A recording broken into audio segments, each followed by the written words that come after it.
स्वागत है आपका खबर फेस टू फेस में। आप देख रहे हैं खबर face to face YouTube channel और मैं हूं जिशान आजमी। आइए देखते हैं आज की ताज़ा खबरें। जमील भाई, 30 मार्च को जो रामनवमी की यात्रा निकाली गई थी, 5 नंबर से गुजर रही थी, तो क्या वाकया हुआ था, पूरा मामला क्या है, हमारे दर्शकों को बताइए। देखिए, ऐसा है, 30 तारीख को जो रैली निकली उसका मैं डायरेक्ट आपको अगर समझाने जाऊँ तो इसमें क्या होगा कि जो आज की जो घटना घटी है वो पूरी तरह से लोग समझ नहीं पाएंगे। अगर थोड़ा सा समय लेके अगर समझाऊँ मैं तो उस चीज़ को तरीके से यहाँ के जो हिंदू है, मुस्लिम है और जो भी लोग हैं उसको सही समझेंगे और उसको उसे अमल करेंगे।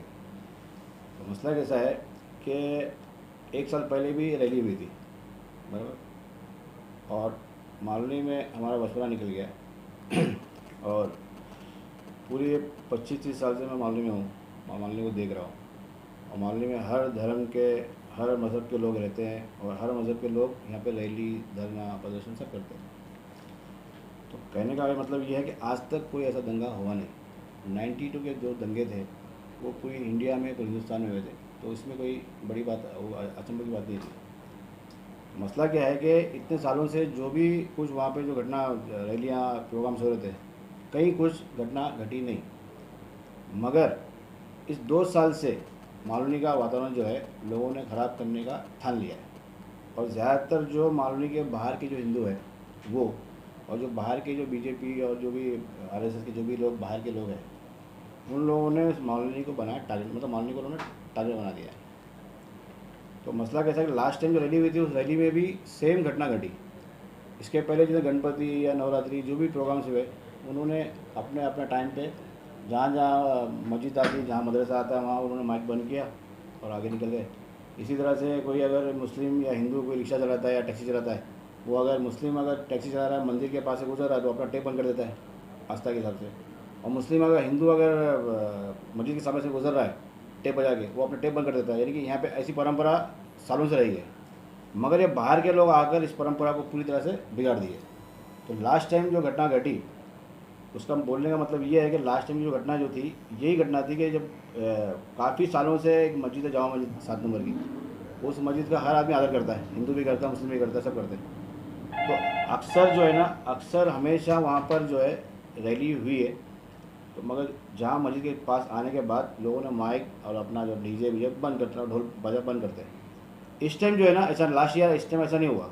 लास्ट ईयर क्या हुआ कि प्लानिंग के तहत जो लोग पूरी तरह से अम्बुगढ़ से निकले, जहाँ जहाँ मस्जिद थी वहाँ पर गाड़ी रुकाकर इतने ज़ोरों में डीजे है, ढोल है, जो भी उनकी जो नासिक ढोल जो भी है, इतना बजाया गया है कि एक तबका जो है ना, बिना वजह जो है वो हिंदू भाइयों के जो लोगों में एक नफ़रत पैदा हो गई मुसलमानों के लिए, और मुसलमानों के लिए हिंदुओं के लिए, मुसलमानों के लिए हिंदुओं के लिए नफ़रत पैदा हो गई। और डालने वाले कौन थे? जो यहाँ के बाहर के हिंदू और आरएसएस के लोग थे। अब आते हैं इस मुद्दे पे।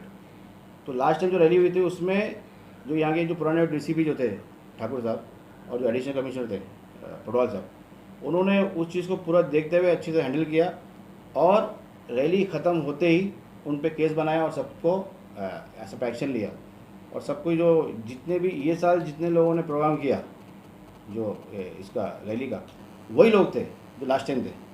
तो मेरा बोलना ये है कि जब लास्ट टाइम ये फसाद दंगे हो चुके थे, तो इस टाइम पुलिस जो यहाँ का डीसीपी है, एडिशनल जो भी महकमा है, उनको पहली बात तो परमिशन को देना नहीं चाहिए था, और दिए तो कुछ कंडीशन में देना चाहिए था। तो कहने का मतलब ये है कि ये रैली वापस अम्बुगढ़ से निकली, फिर 7 नंबर आई। 7 नंबर में अगर मुसलमानों के दिल में अगर नफरत होती या अगर कोई गुंजाइश, कोई गिला होता, तो 7 नंबर मस्जिद के पहले मुसलमान भाई लोगों ने हिंदू लोगों को, हिंदू भाई लोग जो थे उनको पानी पिलाया। पानी पी के अम्बुजवाड़ी से थके हारे आ रहे थे लोग, 7 नंबर मस्जिद के पहले पानी पिलाए, पानी पी के फिर वो ताज़े हुए, और फिर 7 नंबर में फिर आके वही धांधी हुई, वही डीजे बजाए, माइक बजाए, और वहाँ पे भी घटना घटी। तो वहाँ पर पुलिस, फिर भी वहाँ भी पुलिस नाकाम हो गई। उसके बाद जब वहाँ की पब्लिक देखी कि किसी भी तरह से जो बाहर के हिंदू है वो मस्जिदों के पास ढोल बजाना बंद नहीं कर रहे, तो आवाम में गुस्सा आ गया और पूरी आवाम कुछ करी 5 नंबर की तरफ, जो हमारे मस्जिद है हज़रत अली। वहाँ पे आने के बाद पूरी पब्लिक जो है, ये जो बिल्डिंग का कंपाउंड है प्राइवेट कंपाउंड है, और जो मस्जिद है उस टाइम नमाज का टाइम नहीं था, तो सारे लोग जो है मस्जिद के उस पार, रोड के उस पार, और जो भी आगे जो भी एरिया है वहाँ थे। तो मैं अपने ऑफिस में अफ्तारी के बाद बैठा हुआ था, मैं कैमरे में देख रहा था, तो पब्लिक जो जमा थी, रैली जब शुरू हो गई, तो डीसीपी, यहाँ के जो डीसीपी है अजय कुमार बंसल, बंसल का जो डीसीपी है, उन्होंने और यहाँ के और पुलिस महकमा ने वहाँ पर जाकर पब्लिक को अपने तरफ लेके आया, मस्जिद की तरफ और कंपाउंड की तरफ। मेरे पास फुटेज है उसका। सारी पब्लिक को, वहाँ के लोगों को, सारे लोगों को मस्जिद की तरफ और कंपाउंड की तरफ कुछ किया। जब सारे लोग यहाँ आ चुके थे, जब मैंने कैमरे में देखा या जब मुझे किसी ने बताया तो मैंने चेक किया, तो काफ़ी भीड़ पब्लिक की कंपाउंड में घुस चुकी थी और नारेबाजी हो रही थी। तो मैं नीचे उतर के देखा, मुझे पता था कि अगर इस दौरान में इस माहौल में नीचे जाता हूँ कुछ भी हो सकता है, जान को खतरा है या कुछ भी हो सकता है। फिर मैंने ये देखा कि जो सामने जो लोग हैं, जो हिंदू भाई लोग हैं, वो वहाँ पर छोटे छोटे बच्चे, औरतें, बुढ़े नौजवान, जो बुजुर्ग जो है वो, और नौजवान पूरी तरह से एरिया में जाम, वहीं खड़ के ढोल बाजा डीजे बजना चालू है। तो मैं नीचे उतरा तो मुझे डीसीपी साहब ने बुलाया, गेट के पास ही फुटेज है, फोटोज है। उन्होंने बोला जमील भाई, ये मामला बहुत बिगड़ी है और पब्लिक जो है काबू में नहीं आ रही है, आप किसी भी तरह से इस पब्लिक को रोको, आप यहाँ के स्थानिक आदमी हो, आप शायद आपकी सुन लेंगे लोग। बोला ठीक है। तो मैंने जो है वहाँ पर अपने लोगों को, जो मुस्लिम जो थे, नौजवान थे, जो हिंदू थे, जो भी थे, उन लोगों को मैंने समझाया बुझाया, और काफ़ी जज्बाती तरीके से लोगों को समझाया कि आप डॉक्टर बनने वाले हो, आप इंजीनियर बनने वाले हो, IAS बनने वाले हो, इस छोटे से लफड़े के लिए पूरा माहौल ख़राब हो जाएगा। तो बच्चों को मैंने कम से कम, जब रैली शुरू हुई उस टाइम ये मैं वहाँ पहुँचा, मेरे जाने के 1-1.25 घंटे के बाद रैली ख़त्म हुई। अगर उस टाइम में नहीं जाता तो 1500 की जो भीड़ थी, वो भीड़ और सामने की भीड़ में अगर टकरा होता तो कई हज़ार, कई सौ जान उसमें जा सकती थी। एक चीज़। और दूसरी बात यह है कि डीसीपी साहब के बोलने पे मैंने सारे लोगों को कंट्रोल किया, जितने भी लोगों को, जो यहाँ लोग थे, सब लोगों को समझाया बुझाया, और मामला स्लो चल रहा था। और कंपाउंड के अंदर कोई पुलिस वाला अंदर आने तैयार नहीं था।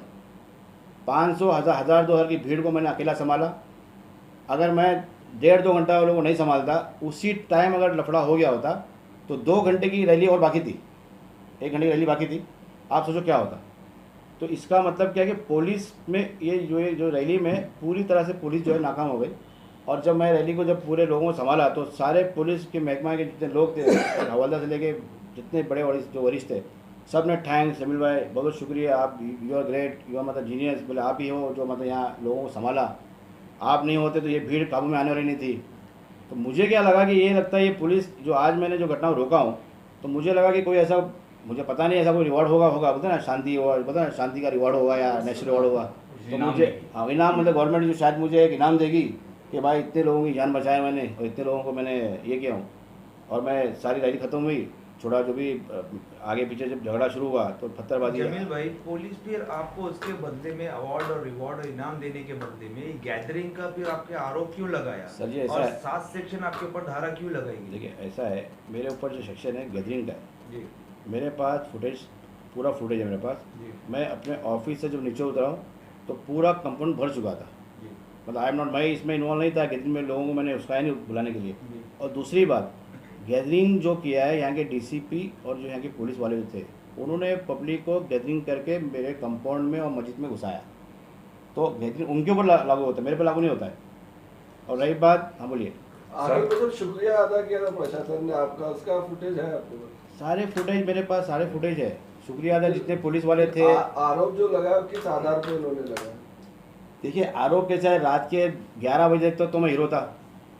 पुलिस के लोग मुझे थैंक्स का मैसेज भेज देते, जो ये बोल रहे थे जमील भाई आपने बचा लिया।